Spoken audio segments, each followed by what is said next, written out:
Presentamos un saludo especial a todas aquellas personas que se han conectado esta tarde a través de la plataforma Webex y aquellos que han empezado a seguirnos a través de nuestro portal Facebook Live, Banrep Cultural Pasto.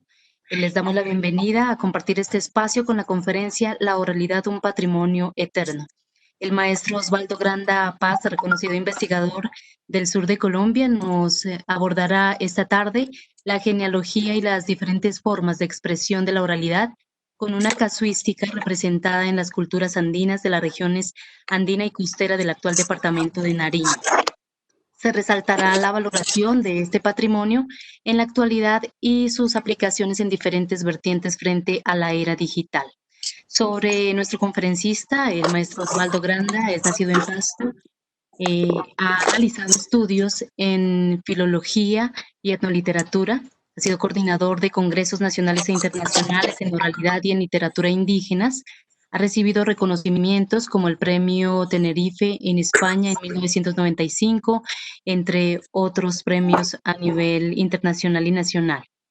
Por lo tanto, es para nosotros muy grato poder contar en este espacio con las investigaciones del maestro Osvaldo Grandapaz, a quien le damos la más cordial bienvenida, igual que a todas aquellas personas que se han conectado con nosotros. Maestro, bienvenido, muchas gracias por aceptar esta invitación del Centro Cultural Leopoldo López Álvarez. Buenas tardes, primero que todo, mi saludo a todas las personas que asisten a esta charla y mi agradecimiento a la doctora Isabel Cortés por la invitación para que hiciera esta presentación sobre un tema del cual no hablaba hace ya bastantes años.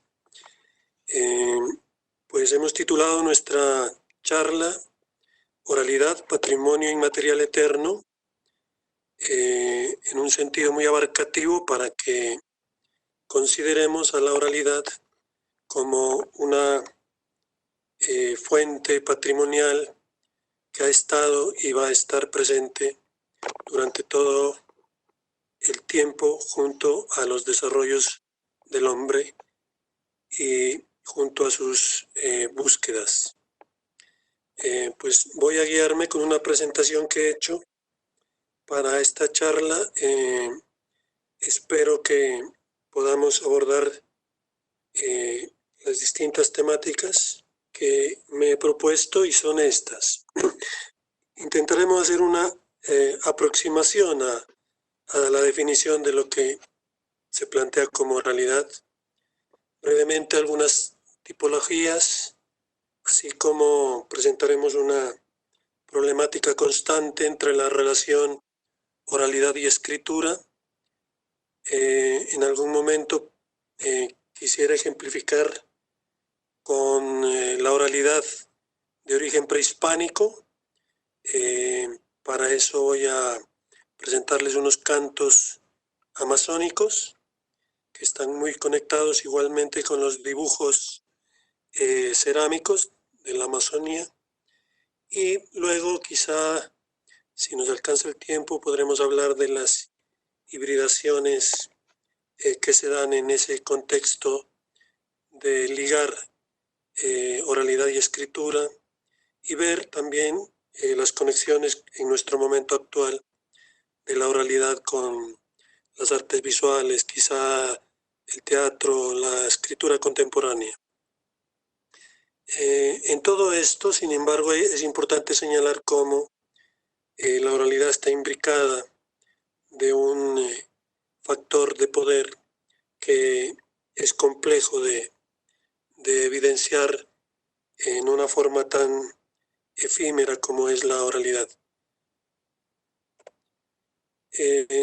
Quisiera señalar en términos de genealogía histórica del conocimiento de la oralidad.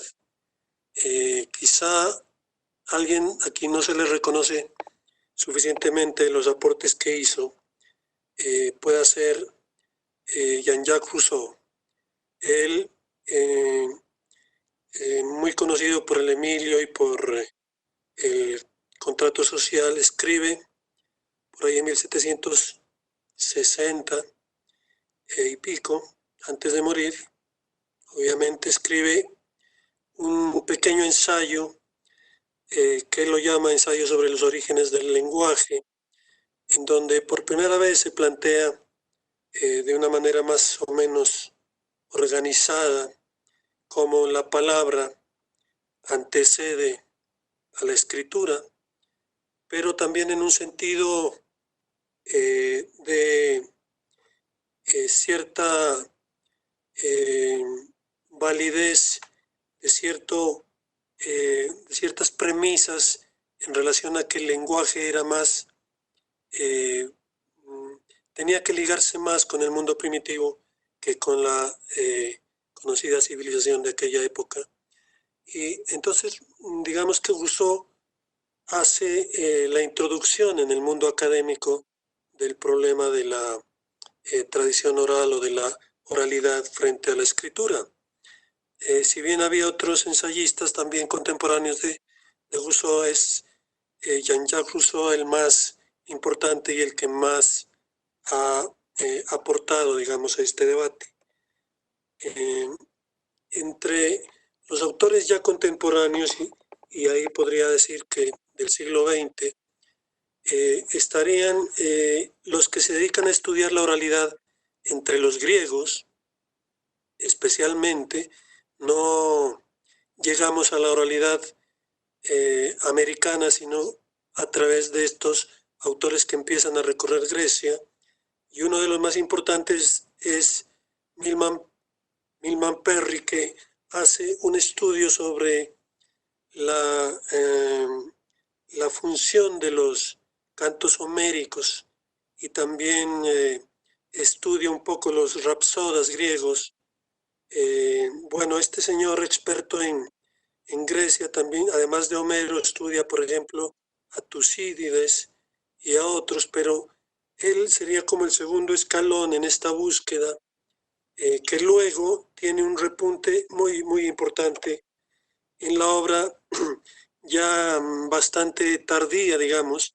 Se escribe en la década del 60 del siglo pasado, Oralidad y Escritura, de Walter Ong. En esta, que sería el primer tratado en donde la oralidad se pone en evidencia para analizarse frente a esa sombra permanente que ha tenido de la escritura, Ong es uno de los primeros en tratar de clasificarla y también de dar sus características. En buena medida yo voy a seguir a Ong en mi charla, digamos, hoy, pero no en un sentido de aprobar toda esa clasificación que él hace, sino más bien en el sentido de ampliarla un poco, igual que otros autores pues han hecho ya con el ensayo de Jean-Jacques Rousseau y de el mismo Claude Lévi-Strauss, como vamos a hablar un poquito más tarde. Entonces, quería señalar que antes de la obra de Ong, desde la antropología, unas 2 décadas antes, hay unos aportes muy importantes, y el que más considero que se debería recordar es el que hizo Claude Lévi-Strauss en su obra Tristes Trópicos, allá en 1955. Él, junto a otros antropólogos en este momento histórico, se dedica a estudiar las sociedades que se consideraban ágrafas, y en esa búsqueda hay interesantes aportes. Creo yo que luego podría tocar un poco más con más extensión el aporte que hace Lévi-Strauss, pero lo quería ubicar aquí porque en el sentido de cronológico, Claude Lévi-Strauss estaría antes que el mismo Walter Ong. Otro autor que luego se dedica a explicarnos la difícil relación entre la oralidad y escritura es Havelock. Havelock, que escribe también en la misma década de de Ong, escribe este texto y quizá hay uno o dos más en donde analiza la oralidad griega. Él junto a otros llegan incluso a postular hipotéticamente que la lengua inicialmente no era una lengua como nosotros la concebimos, sino que era una lengua que surge cantada, es decir, que había una relación musical y eso quizá tiene que ver con la posibilidad de ligarla con la búsqueda en la explicación del origen natural que tienen los lenguajes del hombre, ¿sí? Así como se entiende que imitando a los pájaros el hombre empezó a hacer cestos antes de hacer cerámica y también tuvo la intuición de seguir ese aprendizaje de las aves para luego hacer arquitectura.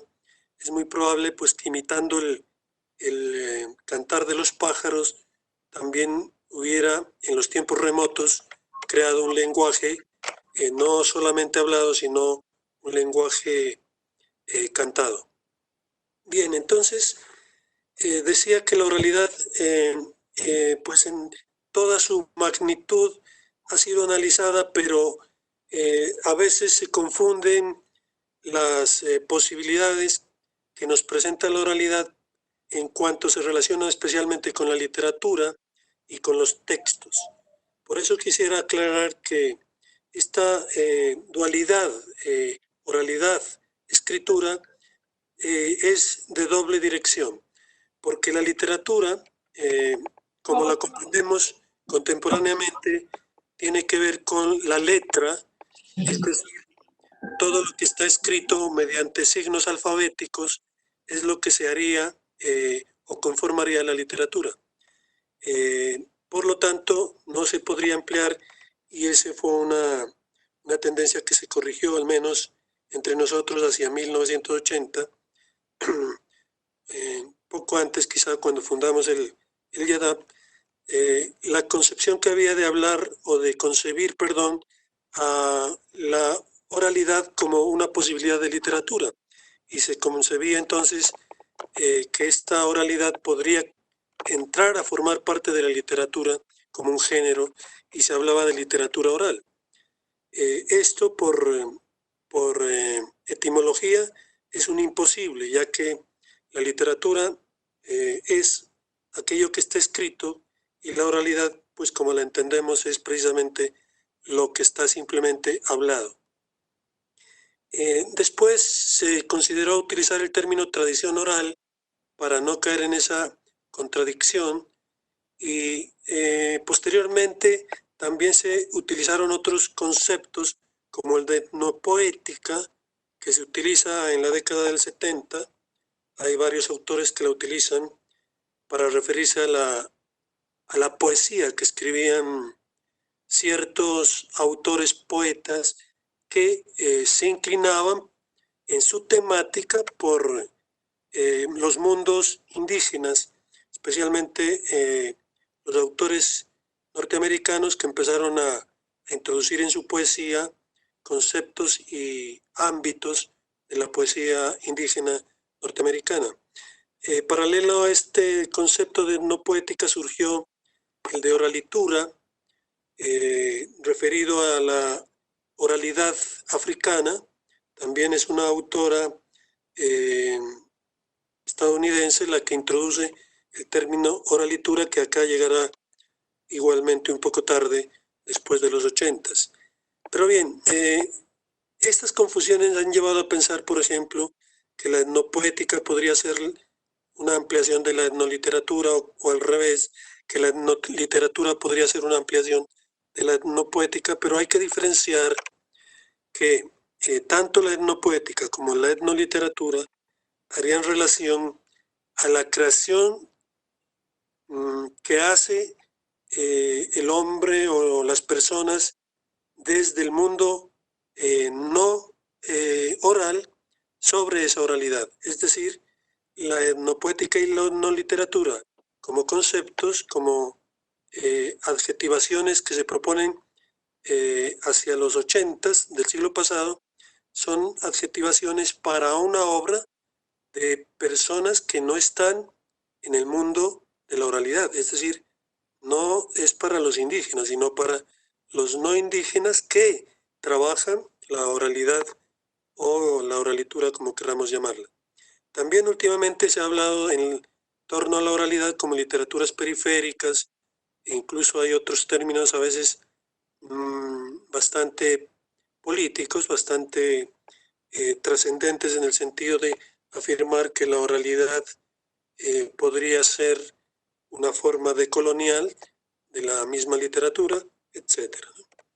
Bien, dentro de la oralidad, ya para empezar a meternos en nuestro mundo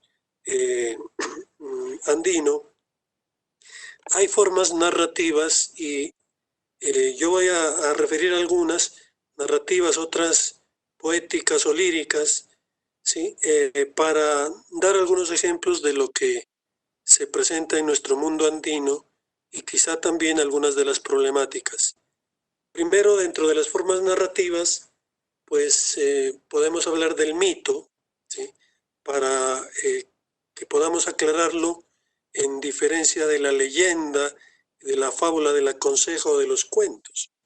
El mito es una historia de origen, pero es una historia que se debe considerar verdadera. Es decir, el mito es una historia que no se puede refutar, es una historia que debe considerarse cierta, pero que además es cierta porque siempre explica cualquier situación del mundo en el cual se crea ese mito.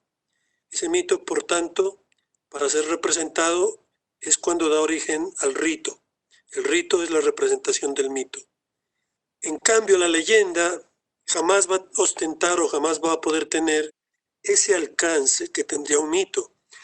La leyenda, si bien es un relato o una historia que puede ser fantástica o puede ser de otro tipo, puede ser histórica, no alcanza el nivel de explicación de los orígenes y por lo tanto podríamos decir que es una subproducción del mito o bien una entidad diferente del mito que a veces surge como un desplazamiento del mito. Entonces, las leyendas, así como podrían ser muy antiguas, se pueden volver a crear, se pueden recrear y se pueden crear nuevamente. Es decir, pueden haber invenciones contemporáneas que se vuelvan leyendas. No así el mito. El mito es único, explica el origen y por lo tanto ya no se podría volver a crear un mito sobre determinado mundo, a menos que viviéramos un mundo diferente y entonces hubiera necesidad de crear otros mitos. También tenemos las fábulas y las consejas. Las fábulas, seguramente todos ustedes en la escuela las habrán leído, son esas historias que siempre dejan una enseñanza, que es muy parecida a la conseja. La conseja también son historias de personajes, de entidades que tienen a veces conexiones con detalles de la vivencia de las sociedades o de la estructura educativa a veces de las sociedades.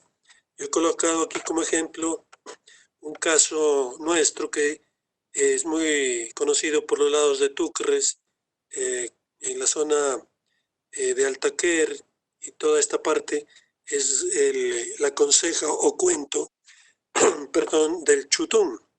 Así que el fin último de estas consejas está ligado con la pedagogía, es decir, una manera de prevenir algunos sucesos, ¿sí? Así como el chutún existe el duende y el duende o el chutún, siendo ambos, si los clasificáramos del tipo de duendoides, pues son personajes que ayudan a hacer pedagogía sobre especialmente los niños y también sobre las jóvenes, y para que no sean enduendadas o para que los niños no salgan en las tardes, etcétera, etcétera. Después de esto, pues tendríamos los cuentos que en el argot literario se denomina muchas veces cuentos populares o folclóricos y que en nuestro caso, en Nariño, estarían o pueden ser ejemplificados por lo que llamamos cachos, ¿sí? Esa palabra que ya poco se usa es todavía muy dispersa, por ejemplo, en el Ecuador y hasta cierto punto en el Perú.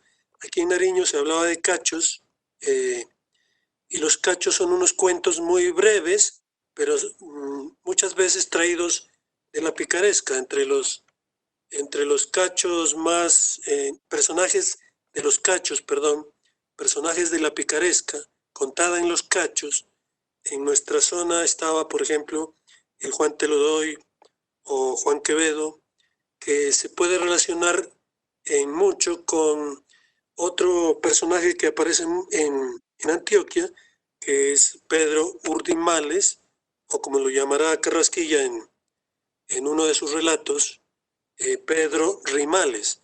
Este personaje de la picaresca española es muy antiguo y me sirve de ejemplo para también hacer ver cómo las formas en la oralidad y la escritura van en doble dirección, porque es muy seguro que en algún momento el Pedro Rimales o Pedro Urdemales, como también lo llaman en algunos países, Urdimales, Urdemales o Rimales le llaman, pero en nuestro el Pedro Rimales, el colombiano, probablemente llegó a través de cuentos, pero ya escritos.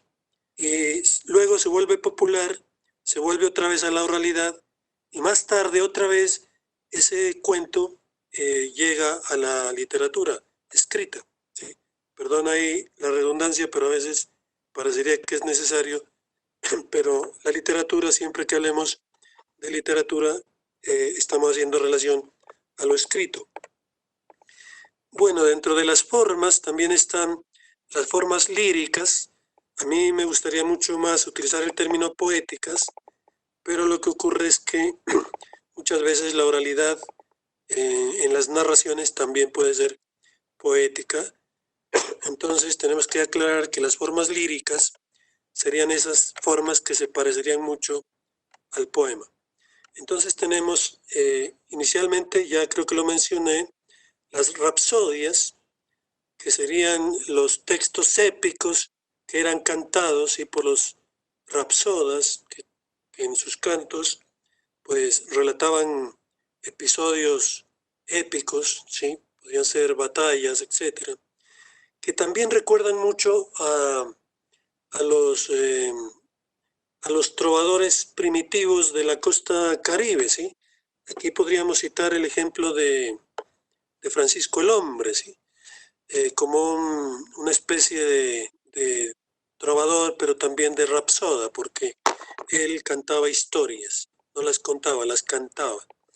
Bueno, además de eso tendríamos como formas de la oralidad lírica, las cantas, los corridos, las décimas. Aquí disculpen que se nos fue perdón, nos faltó, no se nos fue, nos faltó una tilde en décimas, pero que llevan a recordar lo que hoy está pasando con el rap y con el hip hop, ¿sí? Porque tanto en los rapsodas como los troveros o trovadores o los decimistas, como el caso de las décimas jarochas mexicanas, quizá algunas décimas aquí en Colombia, pero hay muchas décimas en muchos países y decimeros que hacen una especie de batalla con la palabra. ¿Sí? A esto eh, podríamos referirnos entonces cuando haríamos la correlación con la posmodernidad a través de los cantos o de las formas de versificar de los cantantes de hip hop. Bueno, además de eso, tendríamos pues otro tipo de cantos fúnebres, ¿sí? Como los chigualos, etcétera, el bunde, y además estaría en este ámbito también los palabreros, ¿sí? Especialmente en la zona de La Guajira, quizá por los lados de Sucre, todavía existen palabreros, que son gente que se dedica a hacer narraciones de distinto orden, incluso de orden jurídico, digámoslo así. Entre los guajiros se ve mucho la actuación de los palabreros. Pero bien, la oralidad también podría manifestarse mediante formas teatrales. Quizá la más conocida fue aquí en nuestro medio el de las pastorelas, ¿sí? Que existieron hasta comienzos del siglo XX. Fueron muy populares a finales del siglo XIX y hoy lastimosamente ya es muy poco lo que se acostumbra a hacer pastorelas. Dentro de la oralidad también está toda la paremiología, en donde tenemos que incluir los refranes, las adivinanzas, los dichos, ¿sí? En los dichos hay también ese mismo vaivén, porque a veces tanto adivinanzas como refranes y dichos vienen de la literatura y vienen a la oralidad, y de la oralidad otra vez saltan a la literatura. Además tenemos pues una serie de retahílas, especialmente las que les enseñan a los niños en los preescolares, ¿sí? Y las jerigonzas. Por último, aunque no se le ha dado mucha importancia, en nuestro medio es de lo poco que nos queda a nivel de oralidad prehispánica, cuando se pueden incluir como formas las formas lexicales, es decir, toda la toponimia, la antroponimia, la sonimia, la fitonimia. En el caso de la lengua pasto, ese es el único legado que nos quedó, y es interesante pues ver que eh, a pesar de la imposición que hubo de la lengua española a través eh, de las misiones religiosas que llegaron a nuestra zona, especialmente los franciscanos, se pudo mantener. Bueno, voy a dar algunos ejemplos de lo que se vive aquí en nuestro medio. Hay casos de brujos y brujas. Es muy conocido el pueblito de Zapuyes, con una gran presencia de brujas, tal vez en algún momento también brujos, pero especialmente brujas. Y hay algunas poblaciones donde dicen que todavía trabajan las brujas. Bueno, una presencia más general la tenemos con la naturaleza. Cuando la naturaleza se vuelve sacra, cuando la naturaleza se vuelve importante en la cosmogonía de los prehispánicos, se empieza a generar la vulcanolatría, ¿sí? Vulcanolatría. Esta adoración por los volcanes es muy común en el mundo andino, pero lastimosamente en nuestro medio la tradición oral sobre este culto eh, es casi inexistente. No conocemos mucho de cómo se relacionaban, cuáles eran las narraciones de carácter mítico que hubo en torno a los volcanes de nuestro departamento, siendo que Nariño tiene pues bastantes. También el agua es muy importante en la naturaleza, por eso en el mundo andino los puquios siempre son sagrados. Los puquios son los brotes de agua, los ojos de agua, como se les dice aquí en Pasto. Sí, son muy famosos los ojos de agua todavía. En nuestro medio existen los ojos de agua. Creo, si no estoy mal, que una de las bibliotecas barriales que tenemos en Pasto se hizo o se construyó encima de un ojo de agua, que era donde nacía una quebrada y unas chorreras que bajaban hasta el río Pasto por el sector del Pedagógico. Bueno, además del agua, pues hay toda una serie de fenómenos naturales como el arco iris o cuichi, en algunas partes le dicen cueche, etcétera. Y también plantas.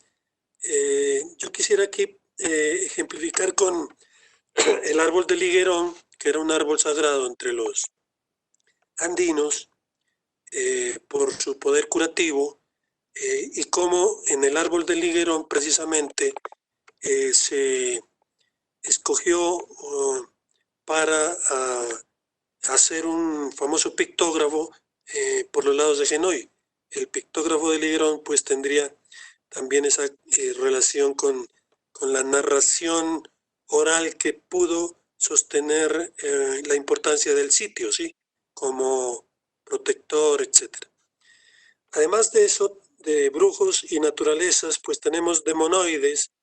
En Nariño de vez en cuando todavía hay cuentos que relacionan a los perros y cómo los perros guían a la muerte, etc. O de cómo perros regresan de la muerte, etc. Uno de los casos conocidos es el perro negro. Hay otros personajes que son los guandos, que son personajes que acompañan a los arrieros. El curiquingue, que es un ave exótica, pero que a veces aparecía para dar malos augurios.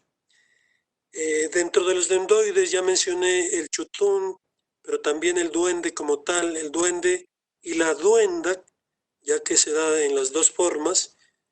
La duenda aparece mucho más hacia la costa, el duende más en sectores andinos, y en algunos casos ya está desapareciendo el que llamaban el dientico. Todos estos duendoides o endriagos o apariciones con formas fantasmales todavía me cuentan que existen por los lados de la Florida y por los lados de Genoy. Además están los viejoides, ¿sí?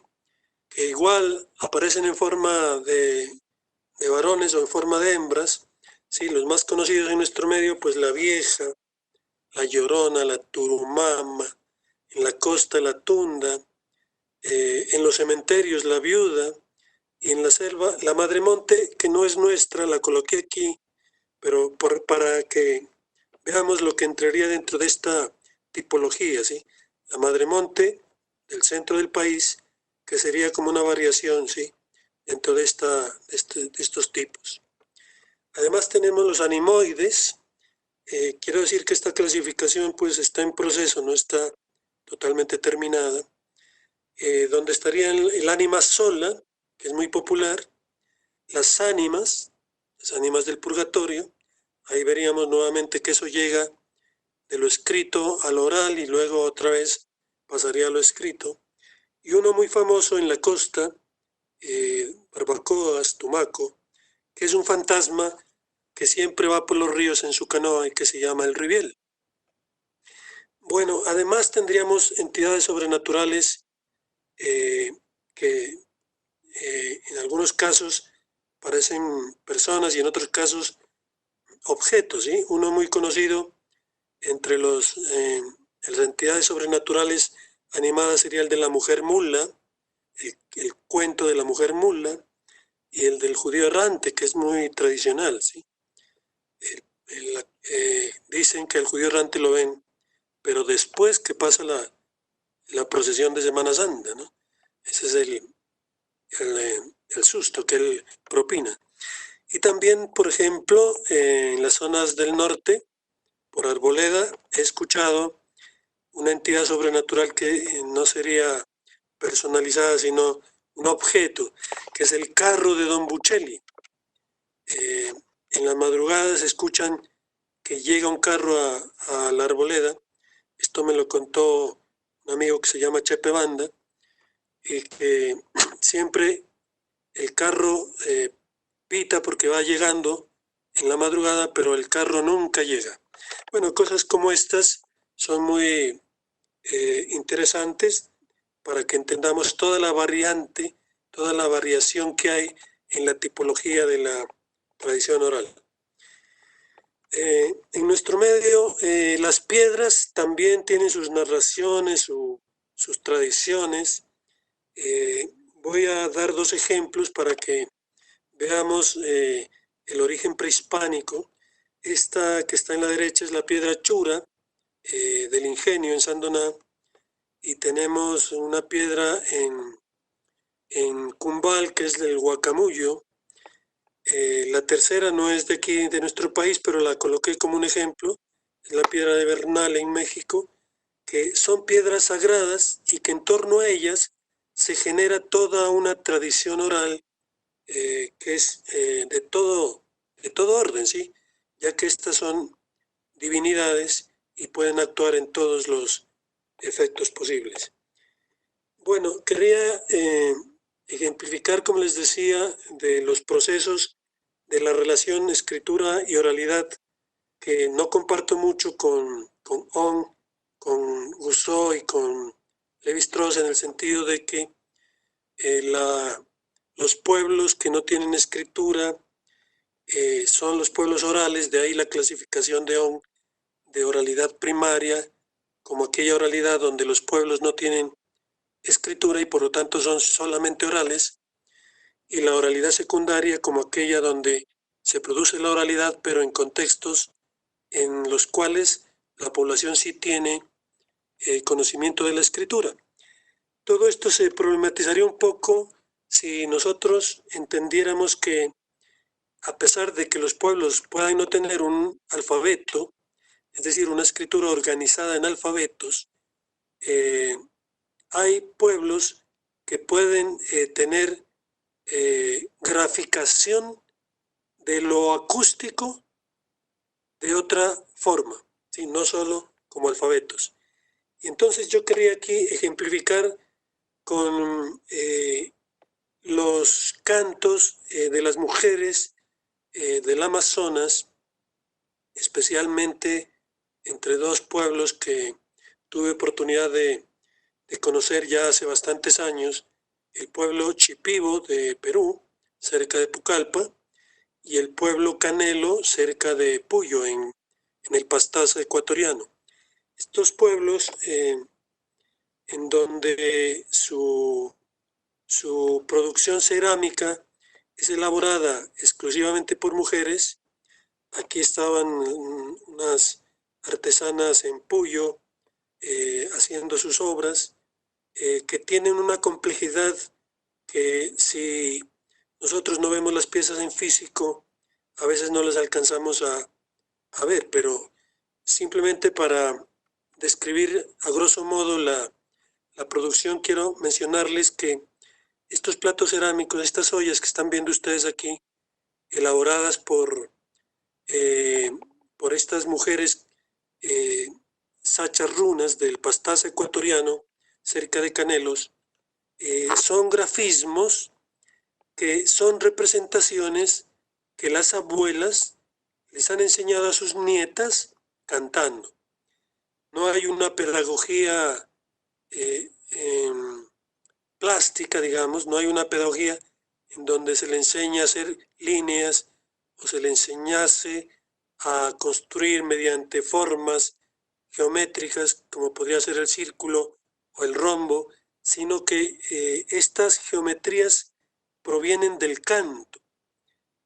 Más que todo entre los chipivos, el canto es sagrado y la representación que se hace aquí también, pero de todas maneras lo que se ve es que lo plástico, lo visual, refiere a formas visualizadas en animales del contexto amazónico.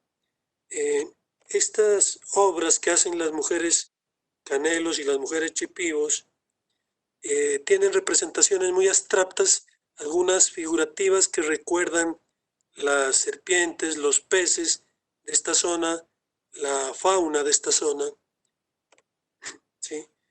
Y la utilidad que todavía tienen está ligada al mito, está ligada a las relaciones sociales que plantean las mujeres con los jóvenes, especialmente en sus rituales de iniciación. Las mujeres hacen cientos y cientos de estas cerámicas para luego invitar a sus futuros novios. Entonces, además de esa relación cosmogónica y social que se puede ver en la cerámica, tendríamos que apuntar cómo toda esta producción surge de la oralidad. Yo aquí quisiera hacer un paréntesis para hacerles escuchar a ustedes uno de los cantos de las abuelas, cuando las abuelas les enseñan a las nietas a hacer cerámica, que recogí pues hace bastantes años, en los tiempos en que se grababa en cassette, pero bueno, espero que la audición no sea demasiado regular.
Bueno, espero que sí lo hayan podido escuchar en buenos términos. Estos cantos, como les decía, son el instrumento pedagógico de las abuelas cuando a las nietas les enseñan a hacer esta cerámica, ¿sí? Obviamente ahí no hay ninguna fórmula que les enseñe a hacer geometría o hacer formas, sino que lo que van cantando a la vez son partes de mito.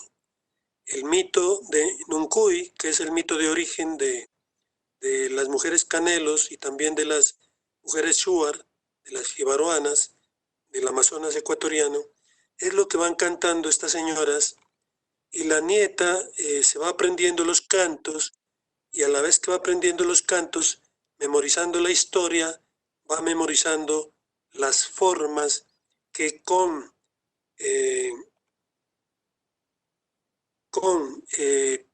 cabellos, ¿sí?, va pintando en la cerámica.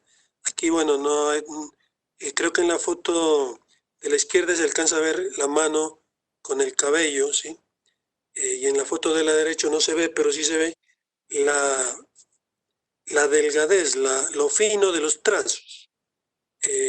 Yo les aseguro que ningún artista nariñense contemporáneo, aunque haya estudiado en la Facultad de Artes o en la unidad de cerámica del CESMAC, que ya no existe, pero existió, es capaz de hacer estas líneas tan delgadas en formas cerámicas cóncavas y también convexas, porque es muy difícil, es complicado pintar en una superficie cóncava, de tal manera que a la memoria de las niñas se va adicionando la habilidad que con las manos logran, pues, después de bastantes años de práctica. Bueno, no me quiero extender mucho en los cantos porque tenía la idea de hacer un parangón con los cantos de Grecia y los cantos de Portugal para que entendamos entonces que aunque fuera esa hipótesis, de pronto se puede sostener de que sí, en efecto, antes de hablar el lenguaje comunicativo de palabra a palabra como lo usamos nosotros, es muy probable que simultáneamente también la oralidad fuera cantada. Bueno, aquí está nuestra amiga artesana de Canelos. Ella fue mi maestra durante muchos meses, pero nunca pude imitar estos trazos de cerámica. Bueno, entonces, hablar de literatura oral, como ya lo decía, es una contradicción de fondo. Sin embargo, fue un término que se usó durante mucho tiempo. Rastreando cuándo fue la primera vez, encontré que hacia 1866 un autor español la utiliza por primera vez, literatura oral, y ya tiene una idea de que es la literatura popular, la literatura que no está escrita. Posteriormente aparece en otras obras, incluso en algunas que no tienen nada que ver con literatura, como esta Estadística de España, que la incluye en 1835, de tal manera que había colocado al revés las diapositivas. Primero está esta estadística, en la que ya se incluye el concepto de literatura oral, y luego este autor, Antonio de Trueba. Bueno, y a partir de ahí, hasta 1960, 70, como les decía, se mantiene el uso de la palabra o del concepto de literatura oral, que se vendrá a dejar de lado, a rectificar con la obra de Ruth Finnegan y otros, para empezar a usar el de oralitura. Pero vean ustedes que oralitura es la mezcla, es la unión de oral y de literatura. Por lo tanto, también es una contradicción, ¿sí? Porque o es oral o es escrita. Lo que pasa es que aquí ese concepto se usa para explicar a la oralidad cuando ha sido pasada a lo escrito. Ahí es cuando se convierte en oralitura. Bueno, en Colombia, en 1981 se empezó a usar el término oralitura. Unos antropólogos en la costa, también luego Nina de Friedemann y otros empezaron a usar el término literatura. Y en cuanto al término etnoliteratura, vean ustedes que extrañamente la primera vez que se usa es en 1947 y es en una revista nada menos que de la policía. Y también se rastrea muy escasamente en esa época, pero ya como tal empieza a ser usada en la Universidad Austral en Chile, en filología, ¿sí? Con este sentido de explicar o de aludir a la literatura que hablaban, o a la tradición oral que contaban y cantaban los pueblos mapuches. En un salto de muchas décadas vamos a encontrar ya, tratando de solucionar ese conflicto, esa oposición literatura-escritura, trabajos como el de Hugo Niño, que es pionero en nuestro medio. Uno de los textos que más influyó quizá en el cambio de concepción fue un texto que publicó Hugo Niño en la Biblioteca Básica Colombiana, que se llamaba Literaturas Aborígenes de Colombia.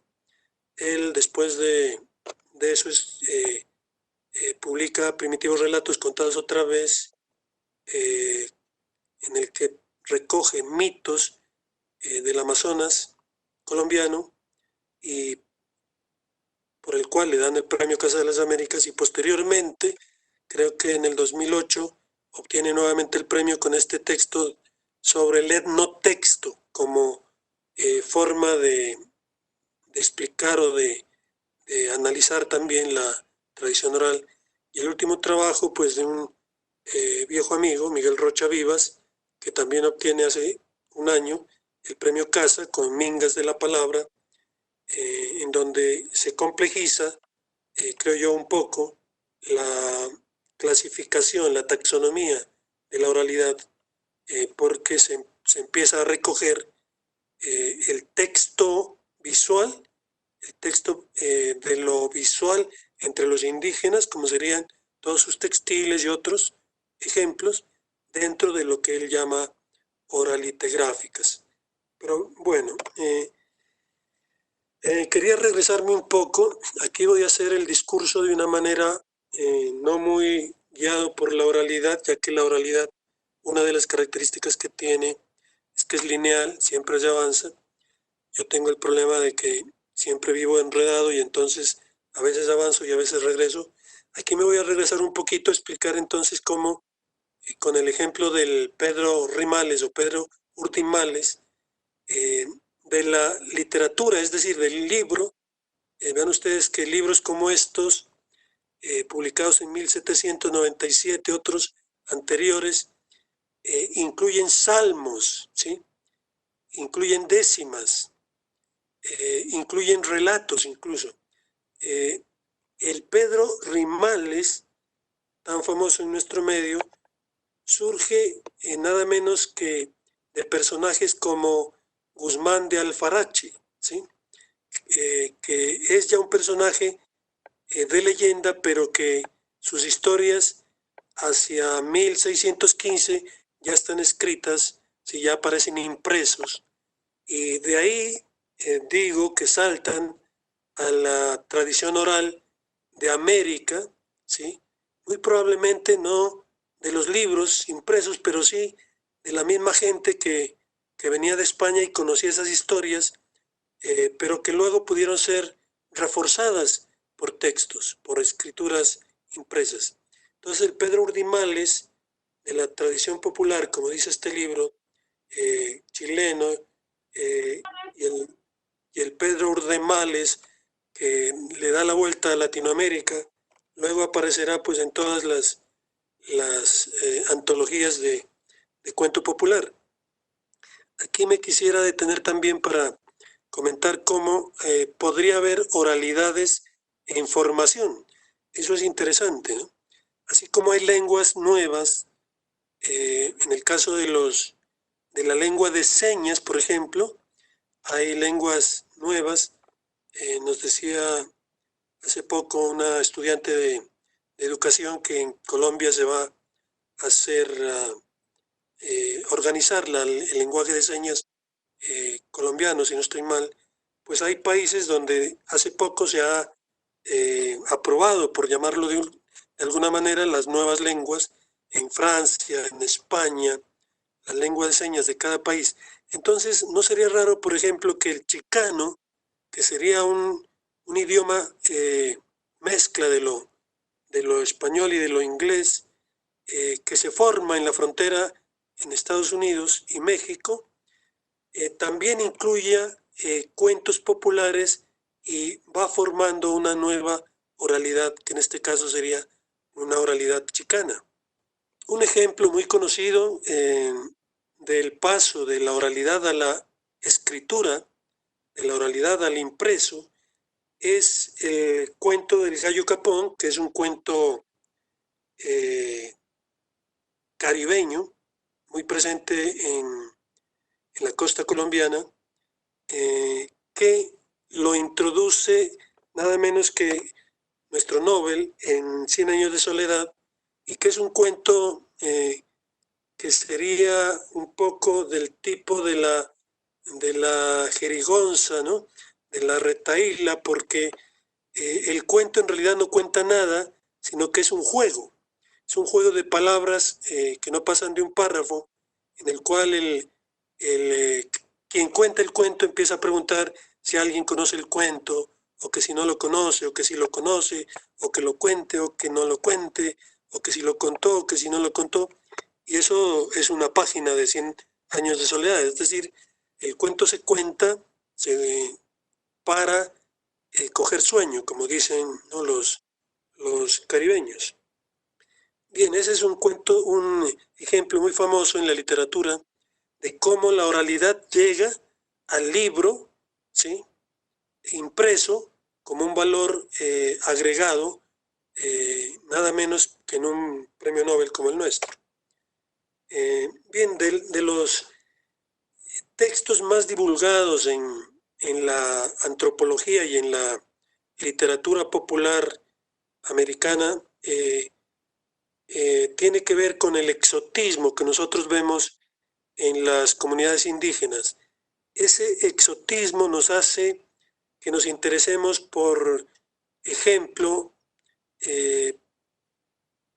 en conocer lo que se llaman leyendas, o a veces de manera confusa, mitos o leyendas, ¿sí? A veces se confunden los mitos con las leyendas en estas publicaciones, pero eso tiene que ver pues con el desconocimiento de la antropología, sería de la literatura y de la oralidad, y entonces se habla de mitos o de leyendas indistintamente, como en el caso de los guaraníes, que se publican constantemente textos sobre las leyendas y sobre los mitos guaraníes.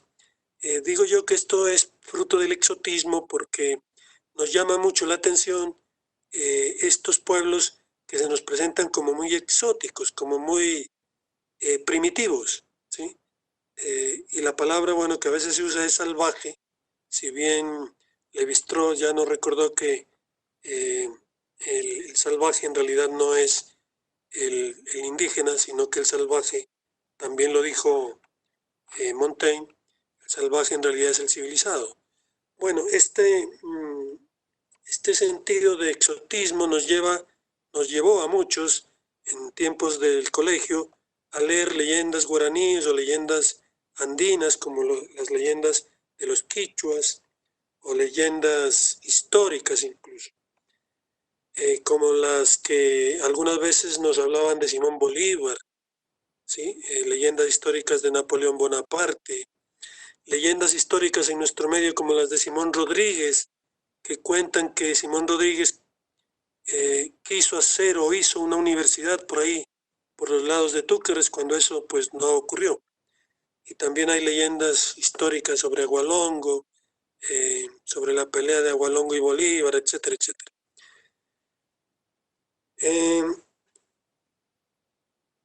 No sé hasta qué punto muchos de los cuentos populares nuestros hayan venido de la literatura, pero lo cierto es que son omnipresentes. Hay cierta tipología,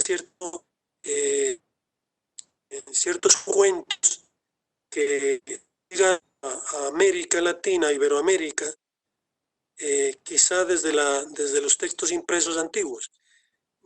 A mí me parece, por ejemplo, que el caso que se da en la Piedra Chura, que ya vimos en la foto, es interesante. Miren ustedes que primero señalo aquí que en Galicia es muy famoso el cuento del pájaro de oro, y además del pájaro de oro también hay cuentos con esto de que tiene un cuento que ahorita se me escapa el nombre, de los más famosos entre nosotros, el de la gallina de los huevos de oro, ¿sí? Esto tiene que ver mucho con el manejo de la naturaleza a través de la imagología primitiva. Bueno, decía que en la Piedra Chura mucha gente dice que ahí en un hoyo que tiene la piedra se esconde un gallo de oro. Y también dicen la gente que vive por esta zona del Ingenio que al frente de la Piedra Chura hay un riachuelo, se me escapa el nombre, bueno, hay un riachuelo ahí con nombre en quichua, no recuerdo el prefijo, pero termina en yaco. El río allí también tiene unas cuevas, y de esas cuevas dicen que ven salir el 3 de mayo, porque ya saben que el 3 de mayo es un día mágico. Ese día ven salir unas gallinas con pollitos de oro. Todo este bagaje de la tradición iberoamericana a veces se nos presenta como tradiciones autóctonas, pero en realidad, como lo estamos viendo, son tradiciones que vienen de Europa. Y así lo vamos a encontrar en libros como estos, ¿no? Incluso mitos y leyendas de Colombia, o mitos de creación de la cuenca del Orinoco venezolano, o en de leyendas chipchas, que fue uno de los primeros textos que yo conocí en mis épocas de leyendas. Lo conocí un poco después de que yo escribí un libro también de leyendas. Este libro, sin embargo, vean ustedes que quien lo escribió es una señora alemana, ¿sí? Pero dice, inspiradas por las crónicas. Interesante porque ese ejercicio nos permite recuperar de las crónicas mucho de la tradición oral que llegó a esos textos que luego fueron impresos. Bien, les decía que hay varias formas en que nos llega luego la tradición oral, la mitología. Uno de los ejemplos que yo cité hace un poquito es el de Hugo Niño, a quien admiro por este trabajo que hizo con los mitos amazónicos, primitivos relatos contados otra vez, y que ha continuado en ese orden. Publicó hace poco Los mitos del sol, y en este orden de ideas vamos a encontrar toda una producción en América Latina de textos que recogen la mitología y las leyendas y todas las formas de la oralidad, pero que desde mi punto de vista son fruto en buena medida del exotismo que nosotros le aplicamos a las culturas indígenas y a las culturas desde luego prehispánicas. Entonces vamos a encontrar textos como estos, ¿sí? Los Cayapo, Jíbaros y Cachinaguas. El Centro de Artes de México tiene toda una colección de mitos y de leyendas de América, ¿sí? Más de 60 títulos, que nos dan una idea de cómo impactan, ¿sí? Los textos cuando a veces tocan temas exotistas, temas ligados con lo prehispánico. Entonces me gustaría entrar, estos temas los hemos debatido hace algunos años, las relaciones que hay entre lo oral y lo escrito, desde la antropología y desde la misma literatura. Ya he mencionado a Jean-Jacques Rousseau, me disculpan la pronunciación ya que mi oralidad es muy pastusa. Jean-Jacques Rousseau y Lévi-Strauss son como dos hitos dentro de la presentación de lo que sería esta relación. Entonces, cuando Lévi-Strauss ya había publicado en 1955 Tristes Trópicos, es cuando empieza a interesar a una serie de antropólogos, de arqueólogos sobre el tema. Y ahí surge el aporte de André Leroi-Gourhan para ejemplificar el tema de los primeros trazos del hombre, ¿sí?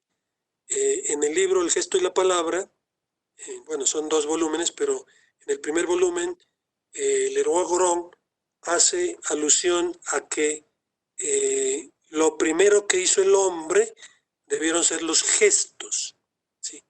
Y que después de hacer gestos, probablemente ya pudo vocalizar y de organizar un lenguaje hablado. Pero eso significaría entonces que si el primer lenguaje del hombre fue el gesto, es muy probable entonces que también, y casi que simultáneamente con eso, a la palabra hablada hubiera antecedido el trasgo, el trazo del hombre sobre algún objeto, ¿sí? Ya sea un rasguño, ya sea una mancha, ¿sí? Etcétera. Entonces, este planteamiento de esta imposibilidad de realmente saber qué fue primero, la palabra o la imagen plástica, luego se aunaría a esa discusión, nos aclararía un poco y bastante, más bien, en este orden, la obra de Jacques Derrida de la gramatología. Ahí Derrida recupera la obra de Rousseau y los pone a la contradicción evidente en su análisis a Rousseau y a Lévi-Strauss.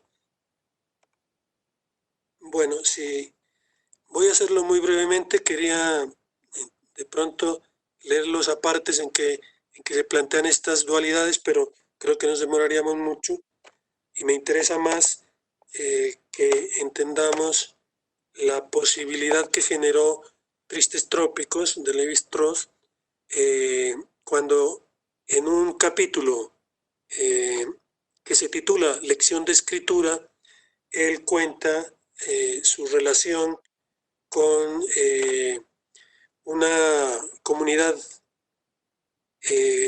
amazónica que se llaman los Nambiquara o Nambiwara.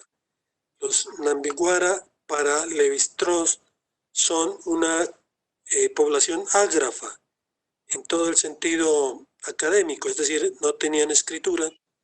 Sin embargo, vean ustedes que, sin embargo, Lévi-Strauss dice que a pesar de que no tienen escritura, hacen unos grafismos en unas calabazas. Bueno, por ahí tenía las calabazas, pero creo que por ahora no se las puedo mostrar porque se me olvidó ponerlas por aquí. En todo caso, los Nambiquara, estas fotos en blanco y negro son de la obra de Lévi-Strauss, Tristes Trópicos, que son estos indígenas, como yo les decía, desde la visión occidental, exóticos, ¿verdad? Exóticos pues porque no se parecen mucho a nosotros y entonces se nos hacen extraños, son los otros. Estos Nambiquara no tenían escritura, pero tenían unos signos que grababan en sus calabazos y que eran también, esto no lo dice Lévi-Strauss, eran los mismos, debieron ser los mismos que usaban para tatuarse, como en este caso, vean ustedes, esta muchacha Nambiquara lo ha hecho pues contemporáneamente. Las fotos en negro son, en blanco y negro son de Lévi-Strauss, las otras las conseguimos de un texto contemporáneo sobre los Nambiquara de Berenice Paulo. Entonces, aquí en este medio, donde lo que existe son grafismos efímeros, hechos en calabazos, que no duran mucho y hechos en el cuerpo, ocurre una anécdota interesante porque Lévi-Strauss dice que él anotaba en su libreta de apuntes de etnógrafo todos los días lo que iba viviendo con los Nambiquara y que en el transcurso de las semanas él se dio cuenta que los indígenas empezaron a seguirlo a él y no a su cacique, como decimos nosotros ahora. No seguían al cacique Nambiquara, sino que seguían a Lévi-Strauss porque a los indígenas les había cautivado la forma en que él movía la mano sobre la libreta y escribía. Entonces, bueno, esta anécdota la cuenta Lévi-Strauss. No conocemos exactamente todo el contexto que pudo rodear esa anécdota.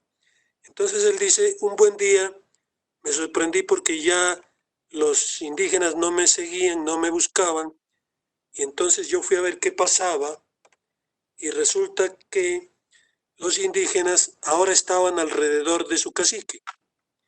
Y cuando se fue aproximando, él descubre que su cacique, que el cacique Nambiquara, tenía en la mano una hoja de papel y un lápiz e imitaba a Lévi-Strauss como si él estuviera escribiendo. Entonces, a partir de esta anécdota, pues Lévi-Strauss empieza a ilustrar un poco las relaciones que podían existir del poder y la escritura, ¿sí? de la performancia también frente a la escritura, etcétera, etcétera. Bueno, esta anécdota está en Tristes Trópicos, ustedes podrán leerla en extenso, y quisiera pasar entonces, bueno, no sin mencionar que ahora los Nambiquara ya tienen publicaciones, hay universidades en donde ellos han podido hacer sus publicaciones con programas interculturales de pedagogía, ¿sí? De tal manera que ya no están pues en en las mismas condiciones en que los miró Lévi-Strauss en el 55 del siglo pasado. Esta forma de ir del grafismo al poder, ¿sí? Es lo que funcionó también en el caso de los misioneros que llegaron a América. Sí, los catecismos, los primeros catecismos que se le entregaba a los indígenas en América, específicamente en Mesoamérica, eran transcripciones del texto español, del texto en castellano, que se pasaba a figuras icónicas, a especies de pictografías como estas que hizo el padre Gante en México, y que con estos grafismos, él les enseñaba el catecismo a los mayas. Bueno, rápidamente aquí este paréntesis. En una de las obras cumbres de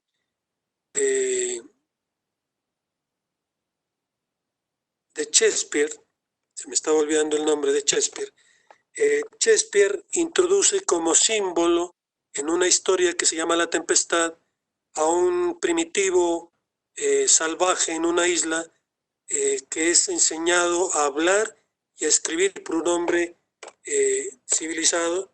Y quería mencionar cómo a través de esta metáfora en la cultura, en los ensayos sobre Latinoamérica, sobre lo que es ser latinoamericano, se toma como símbolo a este personaje de La Tempestad que se llama Caliban, introducido por Shakespeare, y que es el hombre que aprende a hablar y a escribir de manos de un personaje europeo que es animado por un duende. Bueno, ya para ir en la última parte, también lo voy a hacer muy brevemente, pues el problema de la oralidad y del poder es un tema tan antropológico que precisamente de la antropología salta a la filosofía. Vean ustedes que François Lyotard, en sus dos textos que le dedica a la posmodernidad, bueno, uno de ellos, la posmodernidad explicada a los niños, es entre comillas la explicación de la posmodernidad, y por lo tanto trata los mismos temas. Entonces Lyotard ahí recoge de un antropólogo paisano de él, de André Marcel Danz, recoge la tradición de un pueblo que André Marcel había estudiado, había convivido con ellos muchos años, mucho tiempo, y había publicado un texto, y Lyotard lo lee y de ahí toma el ejemplo para que en su texto la posmodernidad aludir al principio de legitimación, no solo del pensamiento, sino de la cultura en general. Entonces,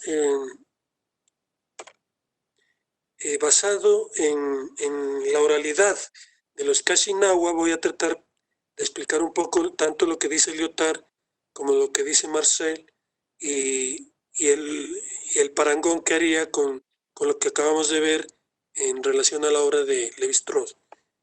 Los Kashinahwa, que son un grupo muy parecido a los Nambiquara en sus costumbres, en su vida en general. Los Kashinahwa también habitaron parte del Brasil. Lo menciono porque el origen del hombre americano todavía está en discusión. No sabemos si del Amazonas subió a los Andes, o si de los Andes bajó al Amazonas, o si de los Andes bajó a las costas. Bueno, en fin.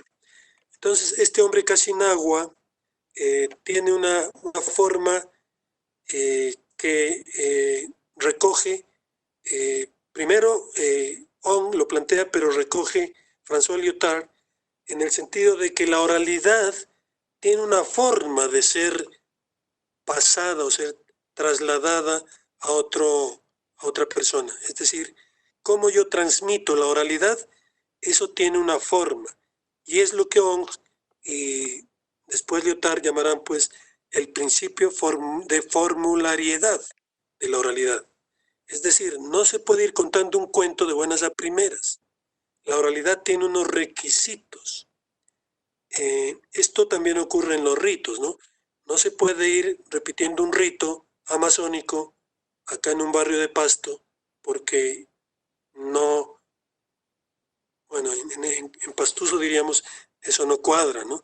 Entonces, no se cumplen los principios formularios, por lo tanto el rito no va a ser el mismo, ¿sí? Será otra cosa, pero no el ritual que se vivió en el Amazonas. Bueno, entonces, este pueblo Casinagua, igual que los Nambicuara, vean ustedes, producen, y que los canelos que ya he mostrado, y los chipibo, producen este tipo de cerámica, ¿sí? Las figuras que hacen en cerámica a veces las reproducen en sus bancos y en sus tatuajes. También como los chipibos las reproducen en sus vestimentas. Tal vez se me olvidó algo importantísimo de mencionar cuando hablaba de los cantos, y es que estas formas que vemos aquí, estas geometrías, no son solo visuales. Para los chipibos, para los Casinagua, aquí en este caso, son la oralidad. Es decir, es la graficación de la oralidad. Ellos no lo leen así como nosotros leemos un libro, ya que no es un alfabeto, pero sí hacen la lectura de lo que esas formas narran. Eso es lo que en algunos casos se llama un mitograma, o sea, una escritura mitográfica.